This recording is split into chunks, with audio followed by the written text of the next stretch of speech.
been waiting for has now finally arrived. From knockouts to tap-outs. It's all over! Inside the octagon and beyond. Is this not real now? Are we pretending? We're rich, baby. Break out the red panties. This is the MMA Report with John Pollock. Unbelievable! Here we go!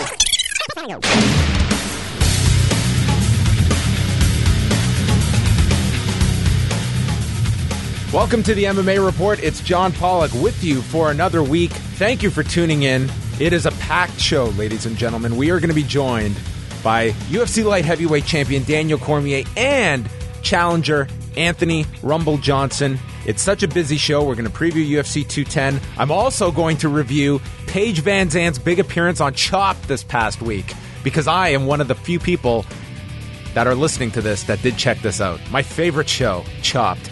But because it is such a busy show, we are not going to have the news of the week. We're going to dive right into it with regular contributor here on the show. He is Fight Network's Cody Saftic, who joins us. Cody, it is UFC 210 week slash Bellator 176 week, because we do have a doubleheader on Saturday, which you can watch one and go right into the other because it's airing live 3 Eastern on Spike with the rematch involving Rafael Carvalho and Melvin Manhoff for the Bellator middleweight title. Oh, it's going to be a good weekend, John. So we got TKO MMA on the Friday, That's which right. You could also view on Fight Network or Fight Pass. And absolutely, you're going to have good fights all day Saturday. The Bellator fights starting at 3, it's going to finish around 5. Perfect timing if you want to jump right into the UFC after that. You're going to have that little bit of a lull. And then, you know, not the greatest prelims in the world, but a good card to get you going right off the bat. So I'm really liking the whole weekend setup, and I got to say, I'm very excited for it. Yeah, I feel, just going back to Bellator 175 last week, I mean, I don't want to just outright pick Melvin Manhoff here, because you never know after the worst decision of 2016, in my opinion. Possibly the worst fight of 2016, in my opinion. Well, just nothing happened, so I agree. It was an egregious decision. I did not agree with it. Melvin should have been given the nod that night. But once again, it's one of those fights where it's hard to yell robbery because nothing really happened. Well, I go back 2 weeks ago. We had Noad Lahat on the show. Last week, we had a clip from Sergey Haritonov, and last week, Melvin Manhoff. So I'm just saying, like, Bellator fighters that come on this show, there's something to it. So you know what? We'll test that theory on Saturday. I'm in on that. I'm banking on it. Let's go Melvin. I think he's the dog right now. So let's do it. Lots to discuss. First of all, let's just put a bow on the major card from last weekend, and that was Bellator 175 from the Allstate Arena just outside of Chicago, where Magomed King Mo Lawal defeated Quinton Jackson this time around.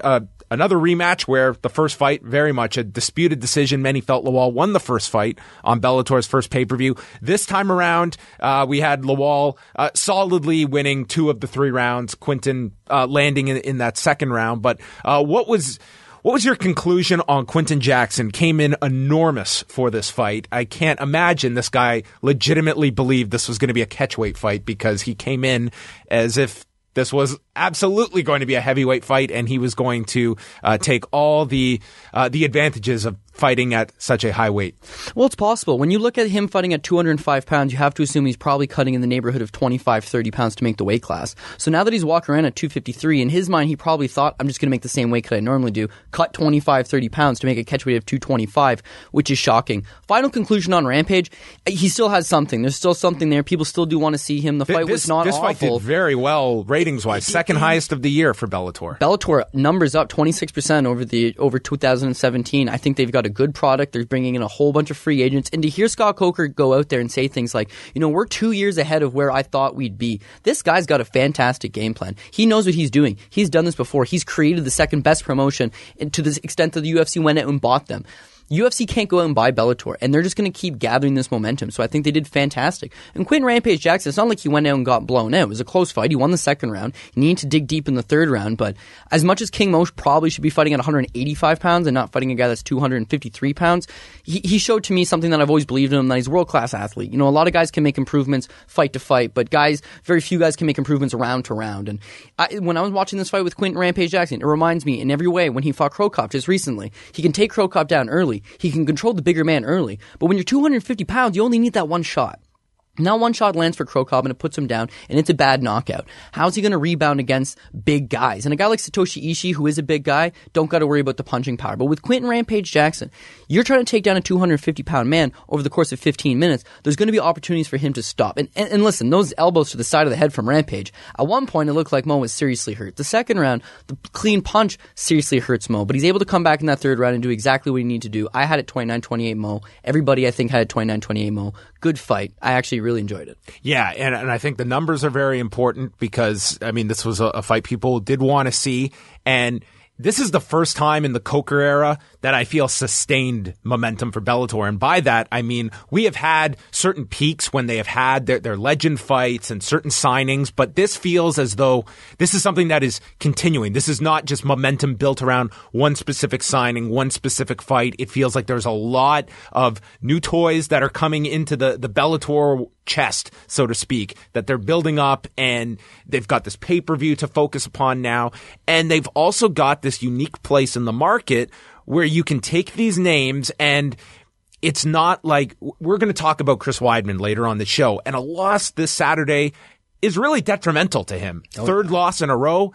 Bellator, they can have a huge signing like Chael Sonnen get waxed by an outgoing fighter and turn around and he headlines their pay-per-view, and he's not going to have any negligible effects of that loss. I don't think that is going to stop anyone from buying that pay-per-view that wants to see it. And the wins and the losses, of course, that the fighters certainly value them, but the promotion, I think there's a lot more flexibility that Quentin Jackson losing this fight would not hurt his drawing ability if Bellator were somehow to get this guy back. But that doesn't look to be the case if he ends up, in fact, going back to the UFC, which I don't think is a great direction for Quentin Jackson at this stage of his career. I'll tell you what, I actually watched the Bellator fight with a friend of mine who was probably mostly interested in watching it because it was headlined by a big-name guy like Quentin Rampage Jackson and King Mo, both of whom he was familiar with. And as well, you get to see guys like Sergey Haratonov on the card, and he probably wasn't familiar with him, but one thing that he pointed out that I actually really appreciate that he noticed is that Bellator does these things where they're like, hey, we want to introduce you to the new Bellator signings, welcome to the Bellator family, and they talk about Ryan Bader, and they talk about Lorenz Larkin, and they talk about Dylan Danis, and they give these guys a face, and they give these guys, that little extra promotional push. The UFC signs a guy almost every day, but you don't even hear about it. This Magomed Bibulatov, he's the real deal. He's probably going to challenge for the title at some point.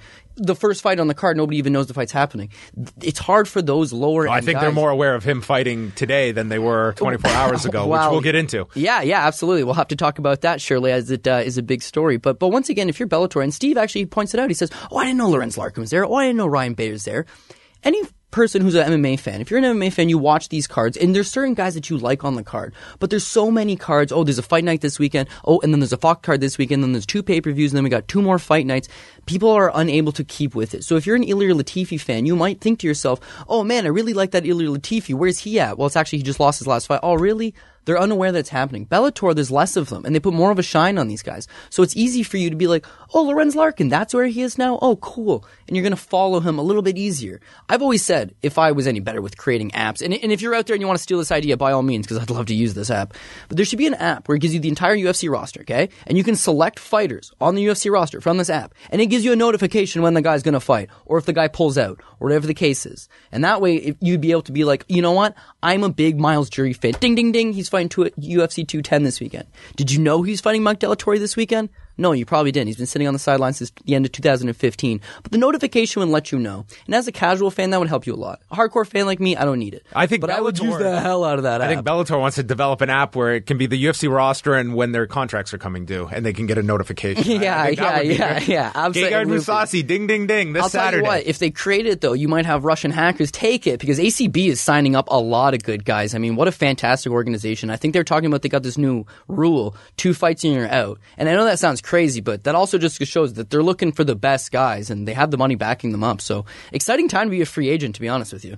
Yeah, very interesting. And as we go into UFC 210, let's actually start off with the story that the Buffalo News, this actually made the front page of the sports section, profiling Magomed Bibulatov, who is, as you said, making his debut in the opening fight against Janelle Lausa in the flyweight division. And this piece, certainly, obviously, because of the ties to Ramzan Kadyrov, this was major news. And the fact that this is the kind of coverage that he's getting going into this, do you feel that it's an interesting situation because this is obviously publicity the UFC does not want to have. No.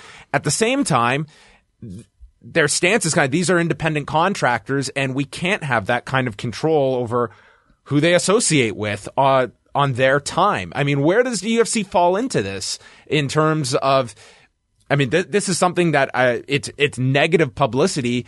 Is the UFC divorced enough from this that they don't get lumped into this connection where Kadyrov and his usage of mixed martial arts in his politics is very prevalent. Many fighters have gone over there. Lots. Many, I mean, Bibulatov credits this association where his career is now moving forward. Yeah, you know, they sponsor a lot of guys, and you'll see guys like Shorty Rock Torres from Titan FC, who's sponsored by them, or even James Gallagher, who Bellator star, has spent time down there. They're offering up good opportunities for these guys, good sponsors, and I've even heard stories of guys go down there to train. They're training, chips his tooth in training, in a wrestling practice. Fighter tells, I chipped my tooth. Dentist there, next day, fixes everything free of charge. They cover it. They have the money. And the thing is, if you look at those like northern Russian Caucasus, sporting over there is huge. And the government is behind these athletes. And yes, if you're into Kareem Zidane's writing, and it is fantastic. Yeah, he's a fantastic journalist that I want to bring up here because he has been on this beat. You should have him on if you can. And he should have won Journalist of the Year at the MMA Awards. He's fantastic. He's very, very, very good. And especially if you're into Russian MMA, then it's absolutely brilliant. So he'll shed a lot more light than anything I could tell you. But basically is that they do use a lot of these athletes for political reasons, and that's why they have a lot of investment in them. But there's no denying that they have an investment in these athletes, and they're trying to get them to the highest point. So bringing in guys like Fabricio Verdum, which it's funny to me that they operated a show in the U.S. and there wasn't this big article. Guys like Fabricio Verdum and Weidman and them have gone over there to train, and there's not this big fuss. But now you're a couple days out of a UFC pay-per-view and someone decides to write an article. It's just a timely thing. It's not like this is something that's happened all of a sudden. You know, it's like almost like, and I don't want to talk about this very much, but that Michael Venom Page story that came out last week, that's a story that's actually been around for 2 years. It's just somebody brings it to light now and people jump on it now, and that's when everything comes up. I don't think Bibulatov's in the wrong. I think he's a supremely talented athlete, and I think he's a guy that if you were... And I'm not saying he's poor or anything like that, but I'm saying if you were in his situation and you were living in that part of Russia, you're going to take the opportunities that are afforded to you. And when someone offers you an opportunity, that's what you do. My final point on this is there'd be a lot more Russian fighters in the UFC, and they'd be dominating if they could get visas. But a lot of them have these issues, and they can't get visas because it's some way or another they have a tie with somebody who's been blacklisted, and they just can't come over. In fact, I think Mairbek Taysumov was yanked from a card in Boston because obviously for political reasons, and it's a touchy subject, I would say. So it's tough being him because he's trying to focus on a fight, and not that he's reading the paper, especially because it's in English, but that's just one thing that it's negative. Why not have brought that to the light when they signed him? No, they're going to bring it up fight week. Well, and I mean, this is something that, I mean, I just see as the UFC, they look at the outlet, and when it's the local newspaper and it's getting prominently featured, do they have a different reaction than when the story is being published online and it's less of a connection to, I think they just respond differently when it's something like a established newspaper in the market that they are running, and people that are maybe just their fringe audience or just have a perception of the UFC will read this. I mean, the UFC, I think they get their back up against the wall for when it's something like that, as opposed to an article online, for instance. Yeah, I suppose in 2017, people are just looking for that big jump. It's that big, I don't want to call it clickbait, but you're looking for the big story. And profiling the UFC, hey, UFC 210's in Buffalo, here's some of the notable fights. But how many people do that? 1 million people do that. So this writer, who clearly did his research, it's not like he just decided to throw a smear piece together, but he went out, he did his research, he put a paper together, and he decided to take a different angle on it. It's definitely tough if you're this UFC. is a story. This is absolutely a story. And that's it. And I think people are a lot of times, it's easy to throw mud at the journalist because he wrote the story, but this is something that he thought was a big issue. And listen, if you talk to a lot of people, this is a huge issue. But to people who are just interested in seeing the fight, I want to see Bibulatov, and I want to see Janelle Losa as well. Don't yank this fight on something stupid like that. I mean, I don't think the fight's getting yanked. No, I know, but it's bringing to light a very notable element here. Speaking of other stories going into Saturday's card, I would say there's no one, and this includes your main eventers. I don't think there's anyone that has more at stake than Chris Weidman on this card. I feel a win for him greatly rejuvenates him in a very tough middleweight division at the moment that's at a logjam, and a loss, that would be 3 in a row for Chris Weidman, and it's kind of interesting to look at the parallels between Chris Weidman and Holly Holm, two fighters that ended long-standing win streaks within the sport. And while Chris Weidman did defend his championship a number of times, they both are, Holly Holm has now lost 3 straight, and Chris Weidman, this fight, Gegard Mousasi is no pushover. And I find this fight to be, these top 2 fights I think are really intriguing fights where I don't think you can definitively pick either one to have their arm raised. Yeah, for my money's worth, if this is a 2-fight card, I'm buying it because I absolutely love the top 2 fights. And here's the thing with Chris Weidman, and I hear a lot of comparisons, not necessarily the Holly Holm one, which I do actually agree with that. It's a good comparison. But I hear a lot of comparisons from Chris Weidman to Anthony Pettis and Johnny Hendricks. A lot of people are saying, these are former great champions from an era that are not able to compete at the highest level anymore. And whether that's, the games passed you by, passing of the torch, changing of the guard, who knows? There's something missing with these guys. But I think Chris Weidman's almost in his own category. And the reason I say that is this guy's so injured, John, it's unbelievable. And you look back at 2011 when he first really started getting those shoulder issues. He gets it operated on in 2012. That yanks him out of a couple fights. He's sidelined with that. Then on top of that, he goes to get his knee scoped out. Oh, we're going to do your knee. We're going to do both of your knees. So now he gets both of his knees done. He also pulled out of a fight with a broken hand. He's pulled out of a fight with rib cartilage torn. And then finally, this neck surgery. That's heavy duty. So when you're looking at a guy who's got a bad neck, bad knees, a bad hand, a bad shoulder, a really bad shoulder. And when wrestling's a big part of his game. Oh, wrestling's a big part of his game. And by the way, 33 years old now. So I think when he breaks into the UFC and he's 9-0 and he's fighting Anderson Silva and he was that unheralded up-and-comer, I think very much you can look at that and be like, wow, sky's the limit for this guy. And why has the momentum slowed him? Well, people all have their own theories. But my theory is that he's a broken down horse. Now, everyone's picking Mousasi. It seems like clean across the board. Everyone seems to be on Mousasi, but it's still an even money fight. And the more I really think about this, Weidman's as good as any of the guys in the UFC. It's just whether it's going to be an injury or not. He looked good against Rockhold. He really did. It wasn't the spinning back kick that cost him. He was hurt going into the fight. He fought a couple hard rounds. Rockhold is one hell of a challenger, and Rockhold was able to defeat him. The Yoel Romero fight, he does good in the first round. But he's also injured in this fight. The longer you hang with a guy like Yoel Romero, who knows? Yoel wins round 2. Although round 2 is competitive, Yoel wins round 2. Yoel knocks him out. And Romero started to read him, and that led to that knee. He could sense that, he had Weidman's timing down, I think, for that knee to land as it did in that third round. But you're right, you're early on. Weidman was not having a poor performance up until that finish. And that's when you're looking at the elite of this middleweight division, and I put Gegard Mousasi and Yoel Romero and Chris Weidman in that elite conversation at 185 pounds. That speaks to the depth. There is always going to be a winner and a loser, and sometimes, you're going to have, this is 2 losses. This is not his career is over. 2 losses to the best 2 guys. 2 of the best guys.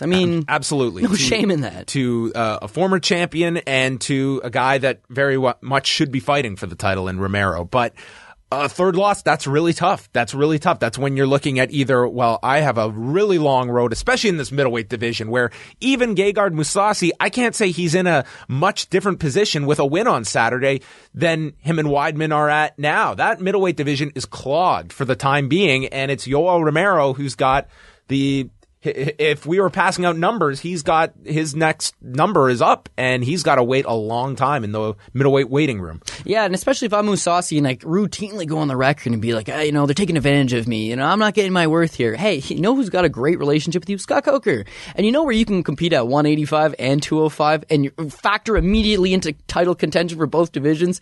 Bellator. Good time to be Bellator. But if you're Chris Weidman, a third loss, they're not going to cut him. He is a former champ. He has great namesake, and I think they do keep him around. It's just, you're going to have to build your way back up from there. Weidman's not a guy looking for an easy way out. Even though he had all those injuries, after losing that title, he takes on the number 1 contender. Now that he just lost 2 fights in a row, he's still looking to take on a top 5 guy. But the difference between Mousasi and some of these other guys is that Mousasi's not exactly known for his wrestling. Yeah, he's spent a lot of time on his wrestling over the years because that's kind of been his kryptonite if he does have one. But Chris Weidman can take advantage of that. I mean, when your sole way of beating Yoel Romero is, okay, if I can't stand with him, I got to take the guy down. You can't take down an Olympian like Romero. It's a tough night. Against Mousasi, he can find a way, and he can. So it brings me back to my original question of how broken is this guy down with injuries? But when you watch the Embedded special, he looks brand new, man. He's in a good place mentally, I think. He's moving around. He's having fun with Jean Vellante. He just seems like he's good mentally. And I think that with a good performance over Mousasi, people aren't talking about the losses anymore. People aren't talking about the injuries anymore. One win gets you back on track. But as you mentioned, this is MMA. It's a fickle game. One win gets you back on track. One win and one loss, it's disastrous for him, right? I mean, how far does he fall down the ladder if that was the case? And it's a testament to Mousasi that we compare it. And here he is. I mean, this is his 50th pro fight, and somebody that you look at him and he just seems, not a guy that is all that riddled with injuries over the years, considering the weight classes he has fought at and for the length of time he has. And I mean, this guy, it just seems everything has come together over the last 2 years for him, ever since the Uriah Hall loss, which was a fight he was looking very good in and has since avenged that loss. And I mean, this guy, an outstanding personality. He just seems to have every element going for him at the moment that Bellator would just jump on him if he becomes available, which, I mean, this is the final fight on his contract, and someone that that to me would speak volumes if the UFC doesn't make a full-fledged effort to retain Gegard Mousasi. Yeah, absolutely. And we've talked about this before, but like 195-pound division for the UFC would be critical at a time like this because you have such a big logjam. And guys like Mousasi would fit in great. Now, you say he's got a brilliant personality. He's got a great personality, and I agree. I think he's a funny guy. I think he's well-spoken. I think he's very, very intelligent. Not only is he a guy that hasn't taken a whole lot of damage in his career, but he's also smart business-wise. I mean, he's a guy that used his career earnings to open up businesses, buy houses in the Netherlands, rent them out with his brother. Play PlayStation. Yeah, I mean, just like a good all-around guy, but as sad as it is, you and I like his personality, but to the casual fan, they don't really like his personality. And it's this thing with MMA, and I guess probably sports and life in general, but the squeaky wheel gets the grease. And if I look at the headlines over the last week, Gegard Mousasi's got a huge fight coming up this weekend. It's the co-main event, a UFC pay-per-view. But maybe it's just me, and maybe it's just my eyes are drawn towards it. But Dylan Danis is getting as much attention as anybody. And he hasn't even fought in MMA yet. He's officially 0-0. But he says ridiculous crap, John. Like, Bellator needs me. They can't sell a pay-per-view without me. And people pick it up. People write on it. And people click on it so that they can argue on the forum about it. It's ridiculous. It just keeps moving the machine. Mousasi, yeah, he'll have a good quote here and there, but his speaking does the talking, right? And as much as guys that are purists of martial arts, that's what they want to see. It's a business, and the business needs those super casuals, and those super casuals like the guy in the Hawaiian shirt with the sunglasses on inside of a venue at a Bellator event talking smack. It's just what it is, right? Yeah, it's interesting to look at, when people say someone is a draw, not a draw. I mean, that encompasses a lot because there's different degrees of drawing power. And I always look at Brock Lesnar, who was a behemoth on pay-per-view. As a live event draw, his cards did good, but they were never that instant sellout, and sometimes that would be an issue with him. But then you look at the pay-per-view numbers, and it more than justified this guy in the position he was in. Benson Henderson, never a great pay-per-view draw, but did really well television numbers. Demetrius Johnson, the same. And then we look at this Saturday, for instance. Daniel Cormier and Anthony Johnson sold a ton of tickets here to the Air Canada Centre. And granted, it was the first time back to the market in a while, but they have replicated that in Buffalo, where they've done tremendously well at the box office selling that rematch. I don't think this is going to be enormous on pay-per-view. I feel this one, I think they'd be lucky to do 300,000 buys on Saturday, but I mean, there's different levels of draws. And as live event draws, thus far, Daniel Cormier and Anthony Johnson are 2 for 2 with Toronto and Buffalo. There was an audience that wanted to pay to see this fight. Yeah, that one I really do wonder how much of it was the UFC return to the marketplace and how many people There's always going to be some of that. Yeah, just super excited. I mean, and that's the thing with the UFC. If you're putting a pay-per-view on all the time, if you're putting on a card on all the time, then there's just not that as much interest to build up because it's something that happens all the time. When you take a couple weeks off, even this card, I think this card's benefited from not having anything last week because there's just at least been a little bit more of a build-up. You give someone a fight night last week and you try to sell this pay-per-view on the Saturday, I don't think it goes well. But that comes back to to, well, maybe they should have less shows. But MMA fans, we want to see more shows. So we're okay with the UFC sticking as many shows as possible. But I'll take the conversation back to Bellator. If Bellator is only going to do a couple pay-per-views a year, then it seems more meaningful. It seems like I got to watch the Fedor card, and I'll pay money for that. I'm going to get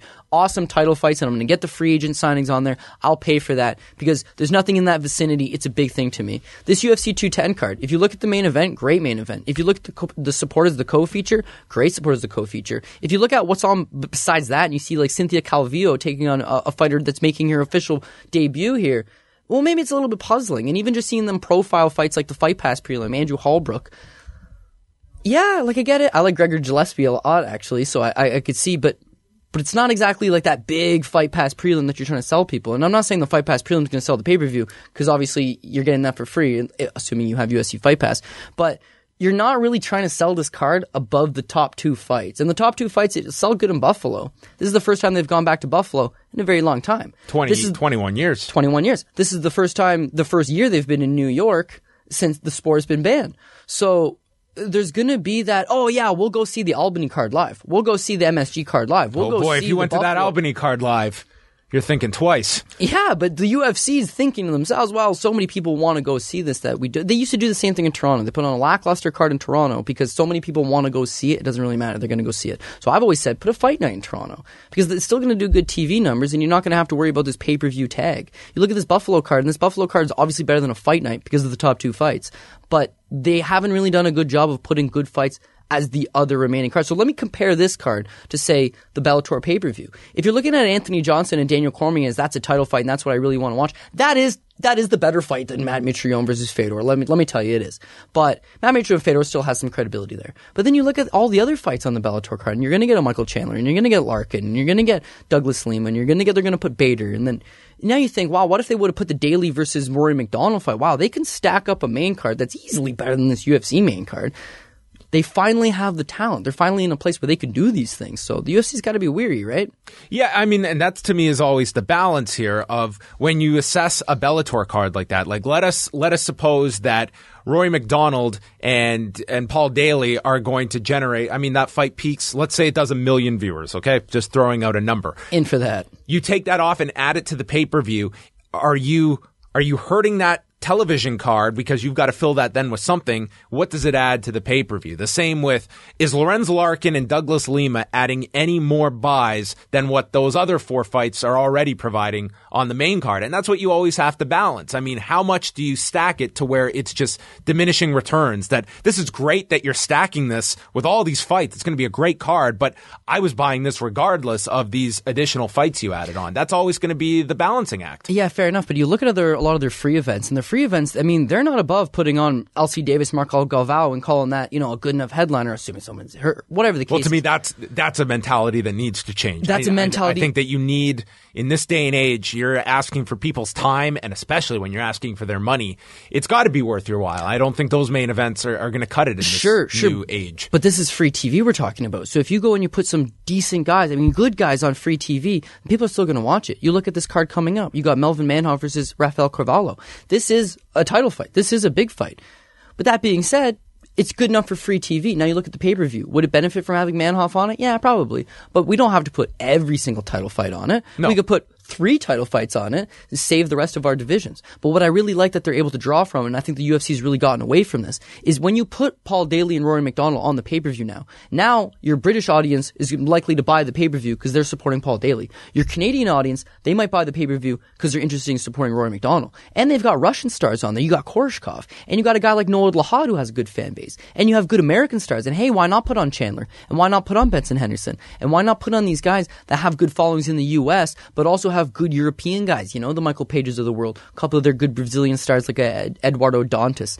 They've got talent from different parts of the world. And I'm saying put those guys on the pay-per-view and let this pay-per-view be an international pay-per-view. Whereas when you look at this UFC 210 card, this is very much geared towards the American audience. And if you're a Polish fan, you're likely watching the KSW 38 card. However, a guy like Jan Blachowicz, he's just buried on the prelim, right? So I'm just going to watch that fight on the prelims and I'm not going to buy the pay-per-view. Right? That's the way I look at it. And you do have Patrick Cote and Thiago Alves on the main card. I get it. But is that a pay-per-view worthy main card fight? I'd like to say it is, but both guys are nearing an end point of their careers. Cote, I think this is his 21st time fighting in the UFC. Thiago Alves is a guy that was at the top of the game, but injuries and bad weight cuts, and I'm actually shocked that he went to 55, to be honest with you, but back up at 170 now. I just don't think it's a main card fight anymore, and that hurts me to say that. I mean, I watch it all day, but once again, I'm really trying to look at these days as things as a business, point of return, right? And is that good enough to get someone to pay their hard-earned money to watch the card? I just don't know that it is. I mean, the top 2 fights, as I keep saying over and over, absolutely. But beyond that, the UFC's got to think, what are you trying to sell to people? 2 fights or a good star-studded 5-fight main card? They should maybe even think about making it a 6-fight main card if they want people to pay that price point for it. Over under 300,000, because that's where I'm kind of throwing this one, I think in the 280-300 range. Yeah, you know what? I want to agree with you, and I'm just going to say a little bit over, and the only reason I say that is I think they're really benefiting from having the last couple weeks off, having the last week off certainly, and then just allowing some momentum to build up for this card. It is a good fight. People do want to see the rematch. Daniel Cormier is a name. Anthony Johnson is a ferocious beast. They've put the media behind it. And beyond that, I haven't heard a whole lot of hype for it, so that's what leads me to believe it'll probably be the under. But I'm going to say it's a good enough fight to just hit that over. Final thing, I know they have the 3-man booth, so I don't foresee this happening, but do you think it's a mistake not doing the reverse of UFC 197 by having Jon Jones on commentary for that main event? To be honest, I've never really liked 3-man booth, and then I start to grow on me a little bit. But it's got to be the right broadcast team on the 3-man booth. And when I look at Daniel Cormier as the third man on the broadcast, this is not a slight with him. I think he's good on Fox. I think he's a world champion. I don't like his play-by-play commentary. Give me Anik or Stan. Give me someone like that. I don't like Daniel Cormier on it. He always talks about himself. He always talks about... And listen, when I went to college, they said the same thing. If you got an experience that you can draw from, talk about it. But he nails it to a point of like, well, when I was wrestling, I would do this. Well, when I fought Jon Jones, it's like, yeah, I get it, man. But what about what's going on within the cage? I just don't think he's all that good. You could have Jon Jones on it. I think they should bring him in the cage. I think they should do a square off. I think they should do all that. It'd be good excitement. But to have him on the broadcast, I don't even know if he's good on the broadcast. And do I really want to watch the marquee fight, the main event, with a less than spectacular broadcast team? No. I thought Bellator's show from the last weekend, having Chael Sonnen on it, I think that was fantastic. I thought that worked very, very well. However, it's got to be the right broadcast team. He plays well with Jimmy Smith, and you also have a good, color guy, good broadcast team. They can really put a good product out there. If you just got 3 guys that they're all trying to talk about their experiences or what's going on, it's not necessarily going to work. So I think that keep it 2 guys, don't put Jon Jones on the broadcast, but bring him in the cage afterwards. And whether it's Daniel Cormier or Anthony Johnson, get the square off. They used to do that all the time back in the day, and it was exciting. I liked it. Yeah, well, I don't think, because you have... It's going to be Anik, Rogan, and Dominic Cruz. So, I mean, to do that, you would almost have to bump one of them. I couldn't see a 4-man booth. But Jon Jones' shadow will be over this event. There is no doubt he's doing a deal with the media on Friday. So he will be in town in Buffalo. And we'll get Daniel Cormier's thoughts, his very candid thoughts on Jon Jones being in town in Buffalo. We're going to take the break. You can follow Cody at CJ Saftic on Twitter. And we're coming back with Anthony Johnson and then still to come UFC light heavyweight champion Daniel Cormier on the MMA Report. Daniel, you had some issues with the seating arrangement here today. What kind of arrangement, what kind of relationship do you guys have? It's a real problem. I mean, this guy's a bully. This guy actually took my seat. As the champion, I should have the first seat. That's just the way it goes. So the belt was sitting on the table in front of him. I took it from him and put it back because this is mine, and Anthony's never going to touch it. You weren't interested in changing seats, huh, Anthony? I just tell him to shut up most of the time when he starts talking. So that's it. He's going to out-talk you anyway, so just say shut up and keep going. Don't you find shut up a little disrespectful? That seemed a little harsh. Yeah, I know. I mean, a little shushing. Just be quiet. It's okay. He's bullying me again. What happened in the first fight 2 years ago? He beat me. Yeah. He beat me. That's just what it was. You know how he's bullying me now? In the octagon, I do the bullying. And that's what happened in the first fight. They say, baby, how you do it? Never question greatness. Never question greatness. Tell them never question greatness. I just do it.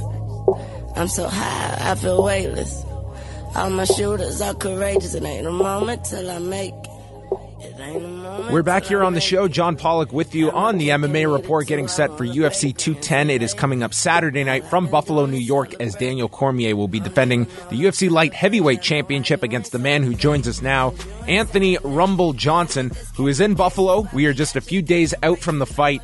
And at this point, Anthony, I mean, this rematch was first announced at the beginning of October. Here we are 6 months later. Are you at the point now where you just want to get into the cage and you're ready to fight at this point, or are you relaxed going into this? Has this been the plan all along? I'm very relaxed, but I do want to fight. It's been a long time coming. It seems like we've been training for each other forever.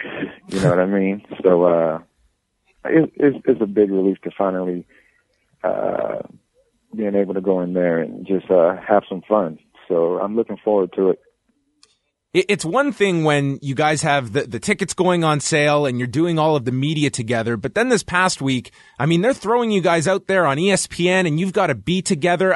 Come fight week, is that somewhat of an issue? Is that problematic? Because I can't imagine too many fighters that, especially fight week, want to be doing media with their opponent. It doesn't bother me at all because I don't have to hate him or try and beat him up until we actually get in the cage, From weigh-in till after the fight, we don't have to like each other. You know what I mean? So I'm not worried about anything until, weigh-in and then till we fight. Other than that, I'm cool, I'm calm, and just I'm always be polite and respectful and humble as I can be. You are the most laid-back guy, I feel, in these situations. In high-pressure situations, fight week, you're a guy that just seems to be very grounded in what is going to happen, and you don't get caught up in the dramatics or any of that. Has that always been the case for you? Have you been able to always have that ability, or is that something that's evolved throughout your career? I've always had it, but I haven't always displayed it. You know what I'm saying? Yeah. When I was younger, I was a little hot-headed, and like most of us growing up, as like young men, you know what I mean? Somebody say something, you fire back at them, saying something twice as crazy as whatever they said. But just growing up and maturing and experiencing life more and things like that, getting smarter as I get older, I'm like, dude, I'm too old to be doing this talking stuff. You know what I mean? Let's just get to it instead of, yapping all the time. So I get it, it's promotion and it's, people try and get in each other's head and stuff like that, but I ain't got time for all of that because whatever's going to happen is going to happen. You right. know what I mean? You can't predict the future. Are there ever situations where you have to bite your tongue? Because you're in an industry where it very much rewards those that are loud, that do scream at the top of their lungs. Do you ever find yourself conflicted, or is this something that for you, it's like you understand what you have to do? Your job is to get into the cage, and that isn't as big of an issue as it is maybe for others. I understand my job, but don't get me wrong. Sometimes it crossed my mind to be a bad boy and slap some sense into some people. You know what I mean? That's just, I'm still an alpha male. You know what I'm saying? But I know how to keep that animal caged in. You know what I'm saying? Locked up until he needs to be released. So sometimes I get ready to say stuff, but then some other times, most of the time I just know I need to just shut my mouth and just let it all soak in, and whoever my opponent is, just make sure they regret what they say after they fight me. When this fight originally, the rematch was to be taken up here in Toronto, and tremendous ticket sales for that event. And it sounds like a very strong amount of tickets that have been sold for this card. That's got to be a sense of pride for you. This is a fight that a lot of people want to see, involving two of the biggest, if not the biggest, light heavyweights in the entire industry. Yeah, I'm glad that the people want to see this fight. We did miss out on 206. That card in Toronto turned out to be amazing. Mm-hmm. Even I kind of doubted the card, just looking at it on paper. But being there at that event and witnessing those fights, man, it was absolutely amazing. And I apologize to the fans for us not having the fight. But here's an opportunity for them to get to see us fight now again. So we're going to make do of what those fans should have saw in December at 206. So they won't be disappointed at all. As the challenger in that equation, when the 206 fight fell apart, were there ever those moments with you where, were you paying extra attention to the Jon Jones case and wondering, man, are they going to swerve me here? Am I going to lose out on my title shot? What was that period like in between for you before the rematch was solidified for Buffalo? Well, a lot of people kept putting it in my ear, trying to say, "Oh, they're gonna, screw you over and let Jon come back, and he's gonna get a shot at DC before you do."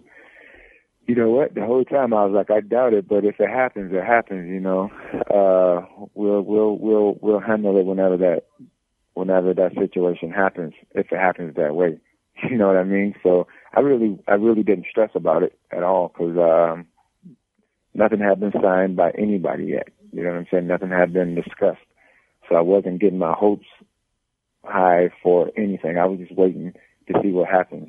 When you look at just the state of everything with your camp, and now it seems it's on solid ground, working under Henry Hooft, tell us a bit about what the vibe is like at the Combat Club. We spotted in the Countdown show Robbie Lawler working with you as well. Are things on stable ground now? Because it seemed like no fighter wants to go through all these gym issues. Is it all kind of rectified now? Everything was stable with me. I still have my coaches, my original coaches. I go to both gyms. I go to CSMMA, train with Neil Melanson, and I go to Combat Club and train with Henry and my guys over there. So it's just, half the team is with Neil and half the team is with Henry. That's just what it is. I still love both guys. I still love my team, my teammates, and I'm not going to let whatever issue there was get in between me and my training and winning the world title. So I said, screw that. This is my career. This is my life. I'm going to do what I have to do to make sure it works out. And that's what I did, So I don't play into the politics and whatnot. I do me. Did you work a lot with Robbie Lawler in this camp, or has he just recently started working there? No, I didn't work out a lot with him. Robbie's a smaller guy, but I train with smaller guys too.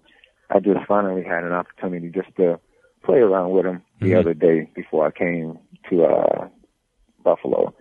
So, Robbie's a good guy. The same guy you see on TV as far as like being quiet and stuff is the same guy that's in the gym training with us. He doesn't say much. He trains and keeps to himself, and that's just what it is. So, the vibes are good though at the gyms. When you look at Saturday, I mean, this really is the biggest fight of your career. Do you go into something viewing it as such, or do you feel it's just winning a lot of small battles that ultimately wins the big one, and that's the case for every fight for you? How do you look at a championship opportunity where this is life-changing with a victory on Saturday night? Yeah, I try not to think about it too much, I know I put in a lot of hard work throughout the years and stuff to get where I am again.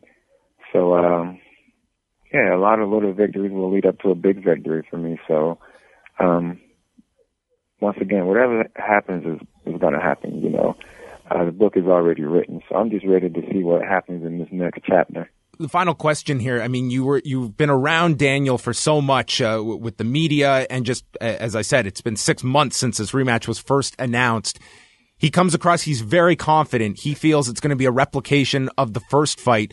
Do you feel he's in a position where he should be that confident, or do you sense that it borders around cocky, that you are going to knock him off this perch? Do you sense any of that from Daniel's demeanor, or do you not read into that stuff? I don't read into that stuff. I'm glad he's confident, because if he wasn't confident, I wouldn't want to fight him. I wouldn't be motivated. So I'm glad he's confident. That's good. That's going to make for a great fight. So, and then when I win, it's going to make the victory that much more sweeter. Well, we're very much looking forward to this fight. It's going down Saturday night, the main event of UFC 210, 10 p.m. Eastern time on pay-per-view, and it's going to be taking place in a much colder environment, Anthony, than I imagine Florida is this time of year. Oh, hell yeah. I'm used to 85 to 90 degree weather, man, with 90% humidity, man. Right now, everything's shriveled up right now. Warmer days are ahead for one Anthony Rumble Johnson. Looking forward to the fight, Anthony, and thank you very much for this time. Appreciate it. Thank you, boss. That was Anthony Rumble Johnson, who will be meeting our next guest, UFC light heavyweight champion Daniel Cormier, who became the light heavyweight champion just about 2 years ago at UFC 197, where he defeated Anthony Johnson as a late replacement for Jon Jones, who went through that whole incident in April of 2015, where he ran a red light, got into the car accident, left the scene of the crime, and ended up being removed from his championship title defense against Anthony Johnson. And then it was made for the interim title, eventually became the full light heavyweight champion. And since then, Daniel Cormier defending his title against Alexander Gustafsson. And we haven't seen him in action since UFC 200 last July, where he was supposed to take on Jon Jones, and Jones, because of the drug test, was removed from that fight, and it became a non-championship fight with Daniel Cormier defeating late replacement Anderson Silva, which is a very difficult fight to kind of assess because of just the strange circumstances behind it, and Cormier getting an opponent of the caliber of Anderson Silva on such short notice, but did what he had, won the fight, and now defends his title against Anthony Johnson. This is a fight that was supposed to happen in Toronto last December. Daniel Cormier was injured. Then the fight got moved to Buffalo, and I think it's a fight that a lot of people are interested in, and with the Jon Jones shadow, as I mentioned with Cody Saftic, hovering over top of this event and this fight, I think it gives everyone the direction of where this is going afterwards. Personally, I would love to see the Jon Jones-Anthony Johnson fight, and I would say that with a win or a loss. I don't think it's the worst idea in the world for Jon Jones to have a 3-round fight when he comes back that is not for a championship, but I don't think that's likely. I think that given where all of the light heavyweights have been slotted and lack of options, that Jon Jones is going to get the next championship fight, whether people agree or disagree with that. I think that there is merit to both arguments. But he will be there. He's going to be in Buffalo. He is doing a Q&A with the media on Friday following the public weigh-ins. We will be there covering that as well. And Daniel Cormier, he chatted with me earlier this week and shared his thoughts on Jon Jones coming to Buffalo. And here he is, Daniel Cormier, on the MMA Report.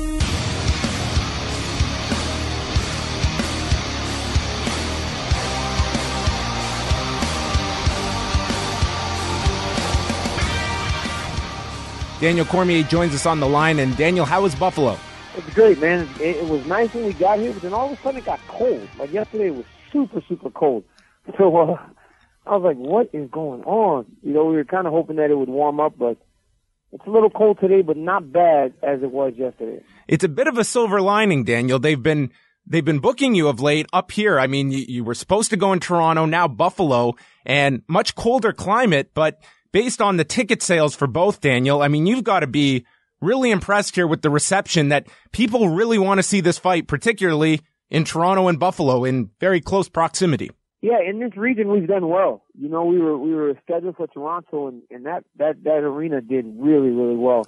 And they got treated to a great night of fights. And then when they said UFC 210 was in Buffalo, when we came out to do the pre-sale, just pre-sale tickets were over like 11,000. So yeah, I'm very excited. It's a positive reception from the fans in this region, you know, and it feels good because I wasn't able to fight in Toronto, and because people came out as much as they did, when they said the fight was coming to Buffalo, I was like, well, that's pretty close, you know, we can actually kind of make it up to them. It's got to be, I mean, you look at the first fight and you had 3 weeks to prepare for Anthony Johnson, and now we go to the rematch where this fight was first announced at the beginning of October. This will be 6 months of Anthony Johnson on your mind. Are you kind of looking forward to this chapter ending and moving on to whatever is next, regardless of the fight on Saturday? I mean, Anthony Johnson has been occupying a significant part of your entire work. Yeah, he has. But you know what? That's a credit to Rumble. You know, Rumble's a tough guy, a guy that has worked his way back into title contention. And it's not his fault we didn't fight in December. It was mine. You know, so because I wasn't able to fight, you know, it made it last longer. So I'll deal with him. But yes, it will be nice to move past this chapter and kind of go on to the next thing. As the captain at American Kickboxing Academy, I mean, a lot of people, they think of AKA and they think of yourself, of Kane, Habib, and Luke Rockhold. And it's been a rough couple of months, injury-wise, fights not being able to occur inside of the octagon. Do you feel somewhat of that you are fighting on behalf of your camp this Saturday? Like, this is almost a statement for AKA as well of, hey, don't count us out, that we've had some rough months, some unforeseen circumstances, but this is as much a win for your team as it is for you. 100%. This is about the whole entire American Kickboxing Academy. I mean, you're right. You know, we've had a rough start to the year. You know, and end of last year. You know, from my fight, Selena, from my fight not happening to Luke's fight, Kane's fight, and then what happened to Khabib. It's very tough. But the problem is, it's bigger because you don't get that very often where one gym is in such big fights over and over and over. So the spotlight's bigger. You know, the spotlight's bigger and more people are paying attention. So, yeah, you know, I am going to go out there and represent my team, my coaches, my teammates. We all love each other, man. We fight for each other. We carry the flag of the American Kickboxing Academy on our backs when we go into the octagon. So, yes, this will be the start of another run. But I do believe, John, that it is attributed to us being such a successful team that the fights are so high profile that when they fall apart, it's like, wow, these guys are always doing this. It's a point that I think gets overlooked by a lot of people when you're talking about the volume of championship fights that your team is involved with. And that is sometimes not something that everyone pays attention to, that per capita, your camp is right at, if not the top in terms of championship fight camps that your team is structuring together. Exactly. You know, and I think people need to recognize that. So I do believe that, because of the level of the fights that we are involved, every scenario is much bigger. But you know what I think is even more of a credit to our team and our coaching staff is that all these guys, you know, every guy that's won a UFC title in the UFC, and every won a title in the UFC was built and raised completely from the ground up inside the walls of the American Kickboxing Academy. That's why I think our team's so special. Khabib's been there for like almost 10 fights now. Mm-hmm. And you see how much his game has improved. You know, I know every fighter, the question that I think everyone hates the most is when you're going into a big fight or you are just coming off a spectacular win and you guys are always asked, well, what's next? What's next? You can't even get a second to enjoy what your last 3 months of work, and this is the payoff. You know, for you, I don't think you're going to get that question at all. I mean, Jon Jones is going to be in Buffalo this weekend. Is that divorced from your thinking? Is in the back of your mind that we're going to have to go through this again? Have you prepared yourself for this? Because that's going to be a shadow on this fight. And I think everyone anticipates that if you are victorious on Saturday, that is the direction. Yeah. You know, I'm sure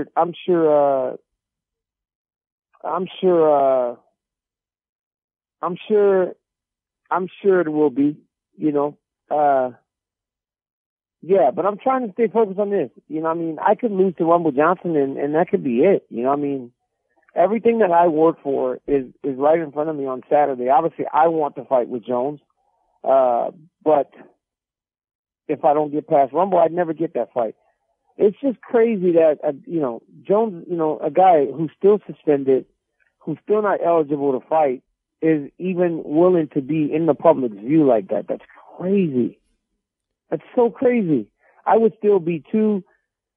not be willing to show my face and do all this stuff until I was completely cleared and just free to compete and do everything else. It's crazy to me. It was a surprise. After parties and meet and greets. Yeah, it was definitely a surprise when he was added to this list of events this weekend. I think everyone was kind of taken aback that he was going to have a presence here. It's just unreal. It's unreal that someone can actually someone cannot feel that should I really be doing this? This is probably not the best idea right now considering. But that's who he is, you know, so he's going to just do what he wants to do. Only have a few more minutes here with you. I have to get to the big question that I know a lot of listeners of this show, they want to hear straight from the source of Daniel Cormier, WrestleMania this past Sunday night, your impressions, if you could give it a grade and what some of your highlights or lowlights of the show were, because it was a behemoth of a show on Sunday, Daniel.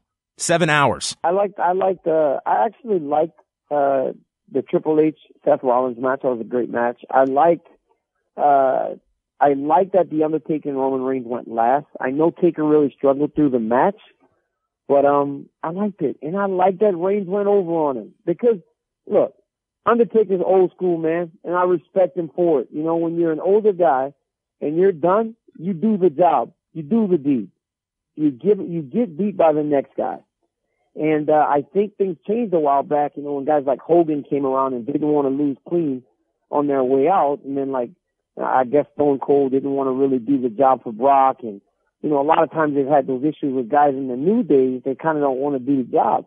Undertaker did it the right way, man. You put the guy over that's going to be the next guy. And Reigns is the guy. As much as you want to boo him, he's the guy that the WWE's riding. So I love the way that went down. I thought it was great. I'm glad that they went last because could you imagine Orton and Wyatt? It was a good match, but that couldn't have been the match to finish the show. Yeah, well, I mean, those images of the maggots and the worms, I don't know if that one really hit the mark, but one that did was Brock Lesnar and Bill Goldberg. I don't think that could have been put together any better than that 4.5 minutes. That was it was just all power moves. That's all they could do. You know, every suplex, spear, jackhammer, suplex, F5, match over. It was the greatest match ever. But there's high spot after high spot. And that's what you had to do for Goldberg. Now, I think that was Goldberg's best performance to date since he got back. I thought he was struggling in almost every fight that he had been in. But on Sunday, I thought he did a fantastic job, man. He did a good job. But now it's time to go. You know, let Lesnar and Strowman go at it. That'll be some good hard-hitting matches. Well, Daniel, it's always a pleasure to have you on the show. Once again, UFC 210, it's going down Saturday night, 10 p.m. Eastern time from Buffalo, New York, as Anthony Johnson challenges this man for the light heavyweight gold. And look forward to seeing you in Buffalo, Daniel. Thanks very much for this time. Thank you, John. Appreciate it. Thank you to Daniel Cormier, once again defending his championship Saturday night against Anthony Johnson in the main event of UFC 210. And we'll just take a quick look at the card. Some of the highlights of the undercard. Gregor Gillespie taking on Andrew Holbrook. That will headline the Fight Pass portion. We also have Team Alpha Male involvement on the undercard. Josh Emmett and then Cynthia Calvillo on the main card, as she will be taking on Pearl Gonzalez. Patrick Cummins taking on Jan Blachowicz at 205 pounds. Charles Rosa taking on the undefeated Shane Burgos. Sean Strickland taking on Kamaru Usman. And then headlining the prelim portion is Mike Delator against Miles Jury, who's been working with TriStar out of Montreal, fighting at 145 pounds. Main card will open with Will Brooks taking on Charles Oliveira. Oliveira returns to 155 pounds after missing weight 4 separate occasions at featherweight. Just not a weight class that agreed with him, and it drastically hurt his trajectory, I think, in the UFC, fighting at featherweight, which just became an unattainable weight. I think that pattern emerged with Oliveira. I like him a lot more at 155 pounds. He will likely be giving up some size here. Will Brooks is a very big lightweight. And with Brooks, 1-1 thus far in his UFC campaign, had a 9-fight win streak, ended in his last outing in October against Alex Oliveira, who himself missed weight for that fight. And, you know, wasn't a guy that showed the utmost class in winning this fight over one Will Brooks, but this is an important fight for both guys. Charles Oliveira, I'm a very big fan of the guy. I think he's an outstanding talent, but now he is not that early 20s phenom. He's now 27, and he's got a record in the UFC that, you know, he's fought 16 times, with 9 wins. That's not the kind of record that is going to propel you into championship situations. He's fought a lot of tough guys, coming off of losses to Anthony Pettis and Ricardo Lamas, and, then had a win mixed in there after the loss to Max Holloway. So fighting the elite at 145 pounds, we'll see if lightweight and his return to 155 pounds kind of rejuvenates his career. Patrick Cote will take on Thiago Alves. Alves, another one. He tried to go down to lightweight. That was a disaster. He weighed 162.6 pounds at 205 last November, fighting Jim Miller. So now back to welterweight, which is the weight class he likely should be fighting at. Alves, I mean, someone that I think obviously has that incredible striking. And I think 5 years ago, this is a solid pick for Thiago Alves, but Patrick Cote later into his career has evolved significantly. He's now coming in, after the loss to Donald Cerrone. He took some time off to kind of regroup. He's now 37 years old, and He's added a lot of wrestling to his game. I think his striking, all elements of his game have really come together over the past 2 years. And we saw that during that 3-fight win streak up until the Cerrone loss. This is an important fight for Patrick Cote. I think he's looking at this as the kind of the back nine of his career. How many more fights he has left is a question. And with Alves, it's just been a lot of inactivity. You have to go all the way back to the Jordan Meehan fight for his last victory. And it's just been since then. It was Carlos Condit and Jim Miller. That's all he's had since January of 2015. If Alves can stay healthy and go on a sustained run, I think this guy can make a comeback in the welterweight division. And Patrick Cote is probably a good litmus test for where Thiago Alves stands as a guy that we've been watching for 11 years in the UFC and came in as a 22-year-old. And now here he is, 33 years old. That's not past an expiration date by any stretch. And, Patrick Cote, here's a guy thriving at 37 years old. Cynthia Calvillo, we mentioned, a 4-0 fighter taking on Pearl Gonzalez, making her UFC debut. This clearly feels as though Cynthia Calvillo, Dana White went out of his way to promote her this week. The fact they have placed her on a main card after that win, beautiful submission over Amanda Cooper just last month at 209. It shows a real sense of Cynthia Calvillo possibly being a star at 115 pounds. I think you have to favor Calvillo in this particular fight against Gonzalez, who has not fought since last April. Fighting pro since 2012. We'll see how she deals here. This is a very big stage to be making your UFC debut on in a featured fight, but clearly, Calvillo presented as the A side in this particular fight. Chris Weidman, Gegard Mousasi. I love this fight. I think that it has such significant ramifications for Chris Weidman, whether he can erase this 2-fight losing skid or he adds to it. And with 3 losses in a row at this deep of a middleweight division, critical. You never write a guy off. I think that's a common mistake when people see, someone just falter. Maybe call it the Andrei Arlovsky rule, of when he had that horrible stretch in Strikeforce, but then rebounded and now unfortunately is back on a losing skid. But Chris Weidman, if he is as healthy as he appears to look, I think that we could see Chris Weidman present a lot of problems for Gegard Mousasi. I think this, much like the main event, wrestling is going to be key for Chris Weidman and Daniel Cormier. Gegard Mousasi, as I said earlier, this is a guy you would never guess. At 31 years of age, this is his 50th professional mixed martial arts bout. He'll be giving up a slight reach to Weidman, but I do feel, Weidman has stated he's not out there fishing or searching for the takedown, but I think that's going to be important. That's a way to neutralize Gegard Mousasi, placing him on his back and pressure.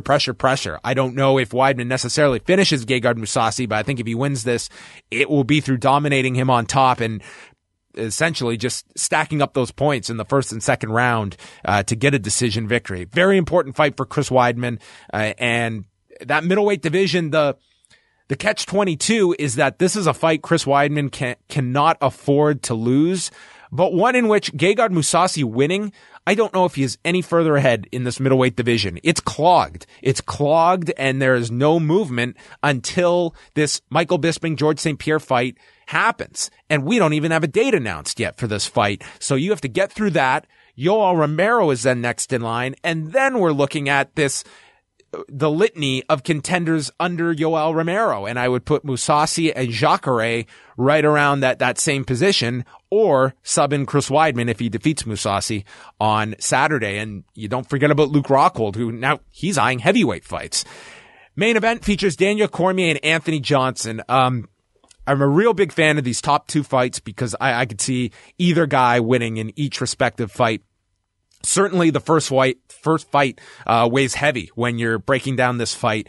Anthony Johnson, since that loss though, he has looked incredible in his wins over Jimmy Manuwa, Ryan Bader, and Glover Teixeira, finishing all 3 in a cumulative time of 7 minutes and 7 seconds. Another thing that really stands out, a 5.5-inch reach on Daniel Cormier. And you look back at the first fight and Daniel Cormier absorbing that right hand, that overhand right from Anthony Johnson in the opening minutes of the fight. And Cormier, as much as It rocked Cormier. He went down. He popped right back onto his feet, definitely felt the effects of that, and was going for just a waist lock and trying to take down Anthony Johnson. And we saw throughout the second round, I mean, Cormier recovered. He systematically wore down Anthony Johnson, who was just exhausted by the end. And it was Johnson, you could see at the end of the second round, just trying to hover over to his back. Cormier would not let him, just forcing him back and then finishing him in the third round. If this is a war of attrition, you have to look at that first fight and believe that Daniel Cormier has that ability. Now, Daniel Cormier is 38 years old. He's 2 years older, and that's certainly going to be a possible issue. Every fighter, they have that moment where they show up for a fight and they are not reflective of what had gotten them to that point. And Daniel Cormier, like every other fighter, will eventually hit that. Will it be Saturday? Hard to say. I think that the wrestling of Daniel Cormier, again, it's going to be a lot. He has got to get through the first couple of minutes. Anthony Johnson has the ability to stop anyone at that light heavyweight division, and probably a number of heavyweights as well. Probably a guy that will fight at heavyweight again. I'm going to go with Daniel Cormier because I feel that he understands the dangers that Anthony Johnson possesses. I think that he certainly has a bit of a mental edge because of that first fight, but you cannot rest on that either, that to just believe that the Anthony Johnson of 2 years ago is showing up for this fight. You look at different mindsets for different fighters. You never paintbrush, but when you have a loss, that was a pretty devastating one for Anthony Johnson. He was, he almost stopped Daniel Cormier, and that's a crossroads if he had become light heavyweight champion that night. And he's the one that has had to be asked about that loss over and over and over again, and has had to relive it, and knowing this rematch is coming, and for 6 months hyper-focused on Daniel Cormier. I mean, that is the great fighters will take a loss like that and it consumes them, and they are every single day putting in that extra work to erase that negative moment, that negative stigma that surrounds their career. And for Anthony Johnson, it's that loss to Daniel Cormier. With Cormier, he's got to sit high and looks back with a lot of pride on that win over Anthony Johnson. So a lot of different elements to this particular fight, but I feel that especially as the fight wears on, you have to favor Daniel Cormier in the conditioning department. And what changes has Anthony Johnson made over these 2 years since he last fought Cormier? I mean, thus far, what we can judge him on are his 3 fights since, and he has passed with flying colors in all 3 of those against quality light heavyweights that I just mentioned. So really entertaining set of fights going down on Saturday night, in particular, those top 2. I will be in Buffalo covering the event.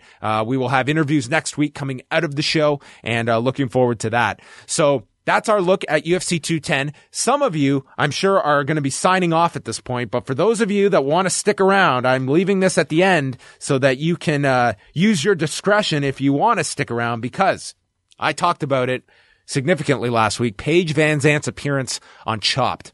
Now, I'm a big fan of Chopped Canada, not necessarily the US version. I watch the Canadian. I'm not kidding. I watch the show every night. I love this. I watch it with my wife. It is my favorite show. So when I found out Paige VanZant was going to be one of these celebrities on this competition that they're doing over the course of a month, you knew I would be tuning in. So we're going to go through this, because I imagine there's some of you that did not tune into Chopped. And the outline of this show is that it is broken up into 3 different rounds, and you start off with 4 chefs. In this case, Paige VanZant going up against former Olympian Dorothy Hamill, former Pittsburgh Steeler Lamar Woodley, and then a fencer, Marielle Zagunis, who apparently has been ranked the #1 fencer for the last 8 years. That was her description, and I will fully admit I did not do a background check on Marielle Zagunis. Zagunis? I hope I'm getting that right. I know she's not listening, so I won't get any complaints. So round 1, this is the appetizer round. So a lot of chefs at times, they will they will over-deliver volume-wise on the appetizer, and that can be tricky because this is not just an individual meal. You're not making 3 individual meals. You are making one full meal that is to encompass an appetizer, an entree, and a dessert. So you don't want to fill up the judges on your appetizer. So you have to strike that balance. And the 4 ingredients that the chefs had to include were Wagyu ground beef, Swiss chard, which is kind of a lettuce, and then eggplant rollatini, and the wild card, ranch dressing soda, which is something only the American version of Chopped could conjure up. Although the Canadian version has some wild stuff as well. But ranch dressing soda sounds awful. Like just an awful creation that someone thought up that people would buy. And the fact this exists is troubling. So Paige, she was going to be making Wagyu beef meatballs with eggplant rollatini sauce, and also incorporated some oregano to enhance the flavor. We got all these standard MMA puns and jokes throughout this from the judges, from Paige. I mean, they love it when athletes come on because it's such an easy, I've been a competitor all my life. Deep into the game, I'm going to pull this out. It's like all the sports metaphors that just came out. One of the judges joking about the MMA ring. I was like, my eyes got a workout from rolling. Dorothy here was just a mess all over the place. Lamar Woodley made the big error is that sometimes you're overwhelmed by the level of the 4 different ingredients that have to be incorporated, that something is just on the side and you just leave it until the end and then you just throw it on top. Don't do that. If you're just, creativity is a big thing. So he just took the Swiss chard, and his words, not mine, just decoration. That's not the way to go, Lamar. Dorothy and Paige VanZant both came out with sliders as their end appetizer. So sometimes that can be tricky when you are presenting the similar food item. They both better be great because most times the judges are just going to pick the worst one, and that's going to cause your elimination. So if someone is making the same dish, yours better be fantastic. So we go to the judging on the first round, and Paige VanZant was up first with her appetizer dish. Her criticisms were essentially that one felt that it needed more sauce. Others felt the chard was a bit raw, didn't quite resonate with the overall meal. And her charity that Paige was competing for was Cancer Train, mentioning that cancer is very prevalent within her family. Dorothy had her open face slider, and then Lamar had a wild sloppy Joe, and Marielle had a Swiss chard roll-up with salad, which, let me explain. What she did was she took the chard, the Swiss chard, and she made it into like a lettuce wrap. And it looked very inviting. I mean, this was the most green meal I've seen on a Chopped episode in quite some time. I mean, she was going for the healthy option as well here, which, yeah, it's a gamble. But the one eliminated was Lamar Woodley, who they felt had too much oil on his wild sloppy joes, and the chard being an afterthought. That's going to kill you. So, Lamar, if you'd listened to the MMA report last week, don't know what to tell you. Second round was the main course. So these 4 items were going to be incorporated. Lamb noisette roast. Noisette? Avocados. Za'ata bread. And those are apparently kind of a Lebanon delicacy. Looked very good. It looked like spices incorporated onto bread. And then you had frozen mint lemonade, which that's your high sugar sweetness component. But damn, did this thing look very delicious. I am a huge fan of lemonade and mint flavored anything. So frozen mint lemonade is not something I have ever tried, but would definitely like to. So this didn't, I think, have anything too crazy attached to it. They could actually make some impressive main course meals. So this was where Paige VanZant noted that the longer the fight goes, the better position I'm in. And she was going to be making braised lamb and then adding the lemonade to it. And I think a number of the chefs, first of all, these 4 celebrity chefs, all showed, quite the high, IQ when it came to things that complemented food. I think both Dorothy and Paige stood out here, understanding how lemonade could complement lamb and working that into their meal. Paige also made this cornmeal paste. She was making tacos and added this cornmeal paste, which she directly just stole from this Mexican restaurant that she frequently goes to with her parents, and wanted to replicate that. Marielle said afterwards, when the main courses were all made, stated that her lamb she felt was cooked the best, while Paige, throwing a little shade, stated that she was the one that went out of the box the most, whereas implying that Marielle and Dorothy kind of played it conservative with their meals. So we go to the judging of the main course, and Dorothy made a grilled lamb with panzanella salad. Unfortunately, her lamb was unevenly cooked.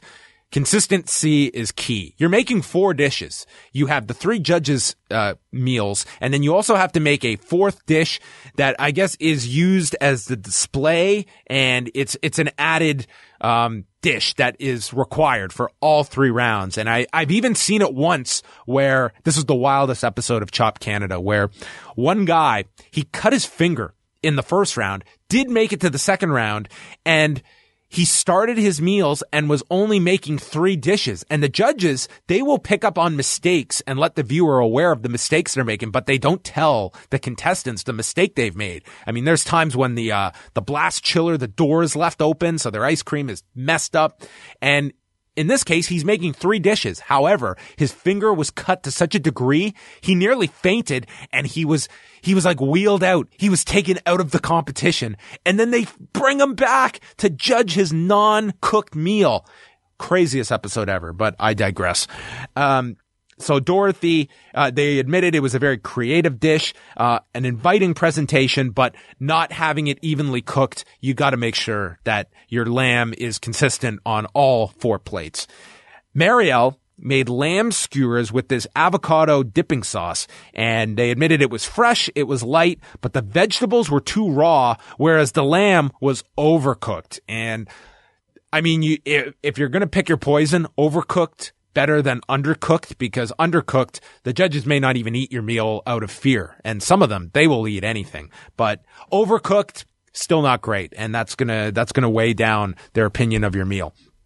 And then Paige was last. She made chipotle braised lamb tacos, with a polenta, and they were very critical over the fact that she used tortillas, which were not an item you needed when she had the Zaada bread, and could have incorporated that as your shell component of the tacos, and that the avocado mix, very strong flavor. So they noted that, and the chipotle, probably a good direction for Paige. So eliminated was Marielle because of the lamb being overcooked and the vegetables being undercooked. So I think Dorothy got very lucky there, and Marielle maybe a little too big for her britches. We go to the final round, and this is the dessert round. The appetizer round, you get 20 minutes, and then the main course and dessert, you have 30 minutes. So this is a significant production that goes on throughout the day, and a lot of food that the judges have to devour. So Paige notes at the beginning of the dessert that she will fight to the end, and then we had some mock poses from both as if they're about to have a fight when they're actually preparing dessert. The 4 ingredients. We had rice pudding, stuffed brioche, blood oranges, protein powder balls, and strawberry rock candy. Do you remember those things you'd have on a stick? The rock candy? It's another thing on this show is that they will not ever say Oreos. It will be, what would be the name for Oreos? It would be like, flavored cookies with middle component. It would be something ridiculous to get around the trademark issues. They will never call it by the brand name.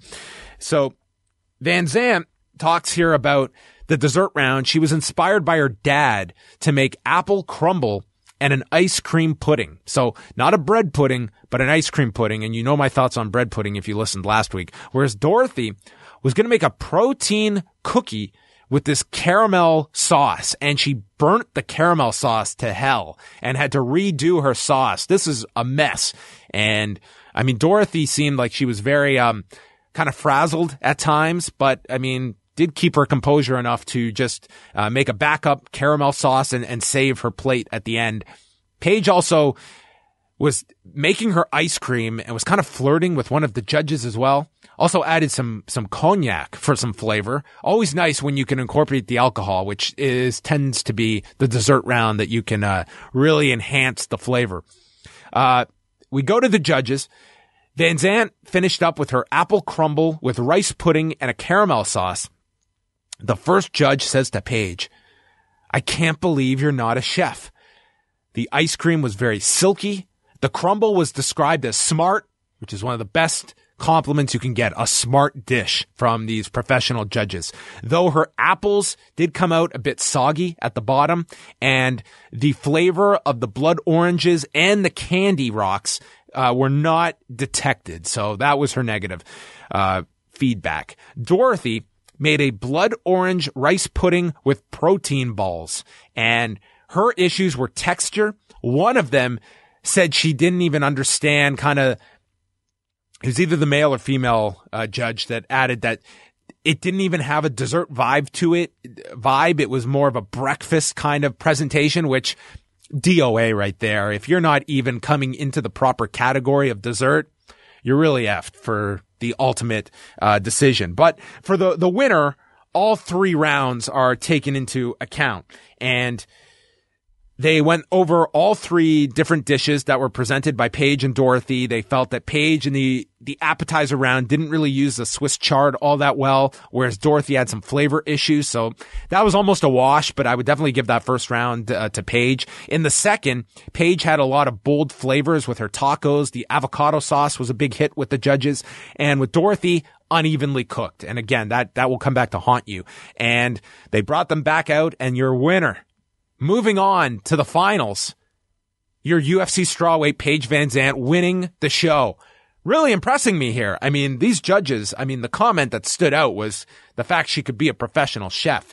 And the fact was that Dorothy, her lamb was unevenly cooked, and her dessert was really not composed as such. And Paige wins, does a shadow box routine, and now she will come back for the finals. They're doing like 4 weeks of celebrity, like a tournament, and each winner goes on to the finals. So 4 celebrities will meet on April 25th, and I damn sure want to try and get Paige VanZant on either before that or right after it airs, and I will definitely have a breakdown of the finals later on this month.